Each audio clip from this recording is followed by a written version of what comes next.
तो अपन इस तरह से निकाल सकते हैं। फॉर एग्जाम्पल, यदि ये ए है जो 3 से जा रहा है और ये बी है जो 2 से आ रहा है, right, and I want to find velocity vector of B as seen by A, तो क्या आएगा? क्या आएगा? है कितना आएगा?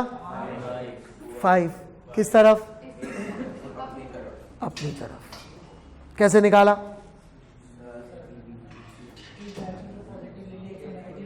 ओके, लेट्स से हमने इसको पॉजिटिव ले लिया तो अपन ने वेलोसिटी वेक्टर ऑफ बी लिख दिया। कितना हो गया? -2 आई कैप माइनस +3 आई कैप। कितना आ गया? -5 आई कैप। इसका मतलब B की वेलोसिटी A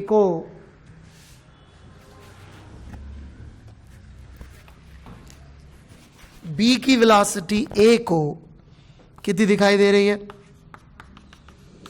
हाँ, 5 इस तरफ। ये अपन ने जो किया वो मैथ से किया। इससे आंसर आ जाएंगे कुछ सवालों के, लेकिन जब हमें रिलेटिव मोशन की सच में जरूरत पड़ेगी तब अपन बुरी तरह से फंसने वाले हैं। इसलिए जो मैंने पिछली क्लास में कहा था और समझाया था वो हमारे लिए ज्यादा जरूरी है। वेक्टर से भले ही आंसर आ गया -5 है gap, I am not interested in that, not at all. Can you convince me, can you show मी कि ए को दुनिया कैसी दिख रही होगी, ए के पर्सपेक्टिव से घटनाएं कैसी हुई होंगी, क्यों वो कह रहा है कि ये 5 से मेरी तरफ आ रहा है, ये क्या आप सच में सोच सकते हैं कि नहीं?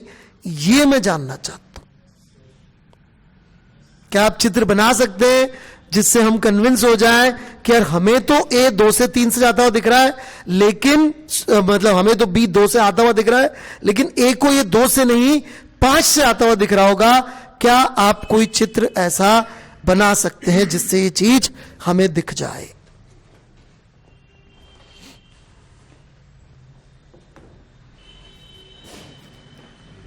Can you draw a figure which actually shows this? हाँ, बना सकते हैं ऐसा चित्र? बनाया किसी ने? कोई ऐसी कहानी जिसको देख के मैं समझ सकूं कि हाँ ए को सच में ये चलता हुआ दिखेगा? 5 से चित्र बनाना था बेटा, दिमाग में बनाते हैं आप, right? Since you are genius, great Ramanujan, Michael Faraday, yes बोले जा रहे हैं आप।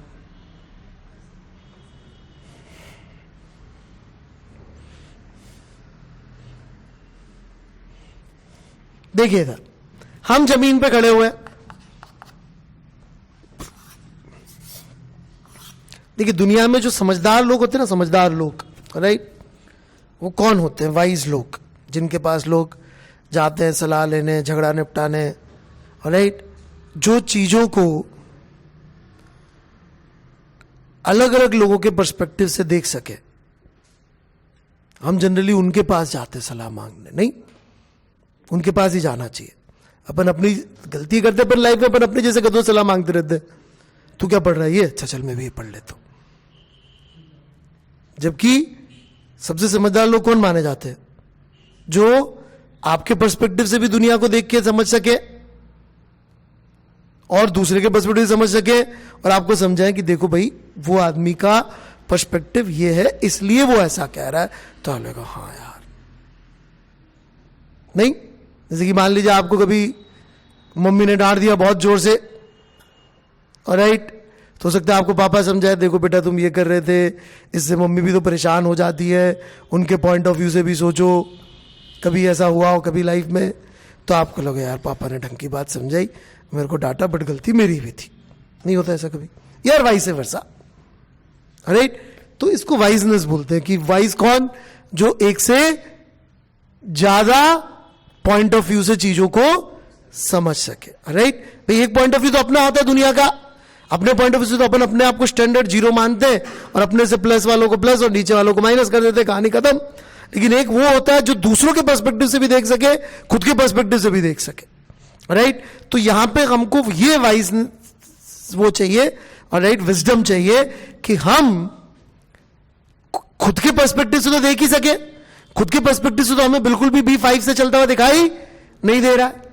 हम तो देखेंगे आज यहां था तो अभी ये 2T आगे आ गया. सही है क्या मेरी बात? कितना आगे आ गया? 2T आगे आ गया. इसको मैं देखूंगा तो मैं देखूंगा ये मुझसे 3T दूर चला गया. ये डिस्टेंस इज 3T.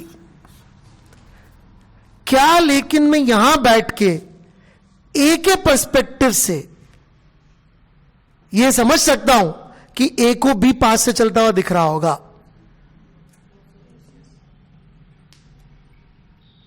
यस सुनो.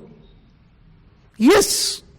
क्योंकि मैं बोलूंगा ए और बी के बीच में पहले दूरी थी L. अब इनके बीच में दूरी रह गई है L माइनस 5T. और ये दूरी कम होने के लिए ए जिम्मेदार किसको मानेगा? खुद को मानेगा क्या? क्या हम खुद के रिस्पेक्ट में कभी चलते हैं? पिछली क्लास में मैंने निकाला था 1.5 लाख किलोमीटर में चला था. याद है आपको? पिछले लेक्चर में कितना चला था मैं? 1.5 लाख किलोमीटर.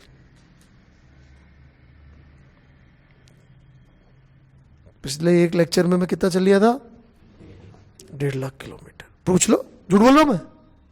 सही बोलो ना? अरे पर आपके पर्सपेक्टिव से मैं कुछ चला 0. क्यों? क्योंकि हमारे फ्रेम में हम खुद कभी भी नहीं चलते. हमारे लिए तो दुनिया में कौन 0 है, कौन स्टैंडर्ड है, कौन अच्छा आदमी है? हम खुद. मेरे से कोई पूछे who is the best person in world? Amit Gupta. समझ गई बात? अपने लिए स्टैंडर्ड कौन होता है? अपन खुद. तो ए को एक बात तो निश्चित है, कौन चलता हुआ नहीं लगेगा? खुद. जैसे जब दो गाड़ी की टक्कर हो जाती है, दो कार चली टक्कर हो जाए तो लोग लड़ रहे होते, इसकी गलती थी, इसकी गलती थी. नहीं देखा आपने कभी ऐसा? डिपेंडिंग ऑन आप कौन से शहर में है, लड़ाई का इंटेंसिटी अलग अलग होता है. बैंगलोर वगैरह में है तो लोग प्यार मोहब्बत से बोल रहे होंगे, दिल्ली में है तो ऐसी भाषा यूज कर रहे होंगे जो हम यूज नहीं कर सकते. और राइट, समझ रहे मेरी बात? नहीं? और राइट, मेरे कौन सही होता है, कौन गलत होता है? दोनों ही सही होते हैं. क्यों?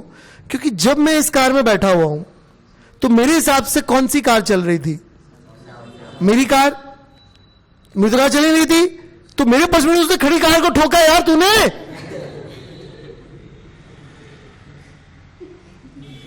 व्हाट? मेरे पॉइंट ऑफ व्यू से मेरी कार चल रही थी क्या? नहीं. तो गलती किसकी है?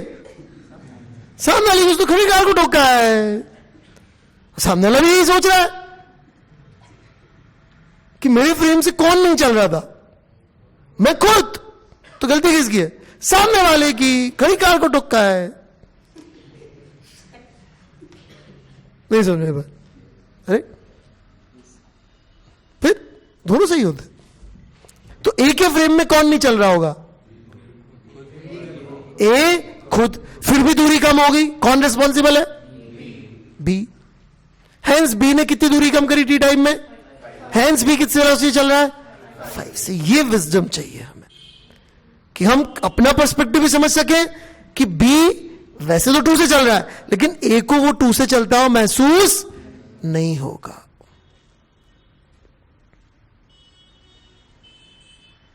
बात समझ में आई मेरी या नहीं आई? पक्का? कोई डाउट?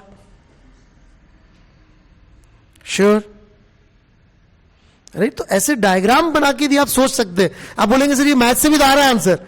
आ रहा है मैथ से आंसर, लेकिन समझ नहीं आ रहा है कि हो क्या रहा है. अब समझ में आ रहा है कि हाँ यार, ए के रेस्पेक्ट में बी की डिस्टेंस यदि 5T कम हुई है तो वो बी ए को अपनी तरफ 5T से आता हुआ देखेगा.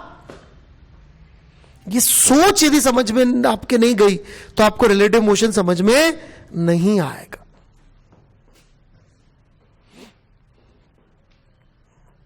रिलेटिव मोशन मतलब ये सोच जानी चाहिए. सिर्फ वेक्टर सब्ट्रैक्शन से हमारा काम नहीं चलेगा, नहीं चलेगा, नहीं चलेगा.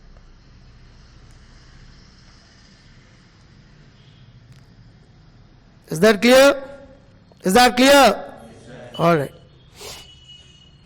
जैसे कि एक बिल्डिंग है, ये इसके 2 फ्लोर है, राइट. 2 लोग होते हैं, t = 0 पे ये गेंद गिरा देता है, इनके बीच में दूरी 5 मीटर, और t = 0 पे ये भी गेंद गिरा देता है. ठीक है. इनके बीच में distance as function of time plot करना है. ड्रॉप्स, कितनी स्पीड होगी ड्रॉप्स में? संस्कार, हां शायद.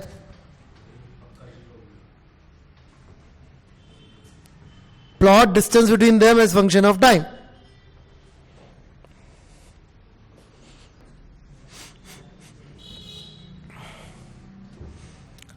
Plot distance between them as function of time. जब प्लॉट हो जाए तो बोलने की जरूरत नहीं है. और अब बेटा उसमें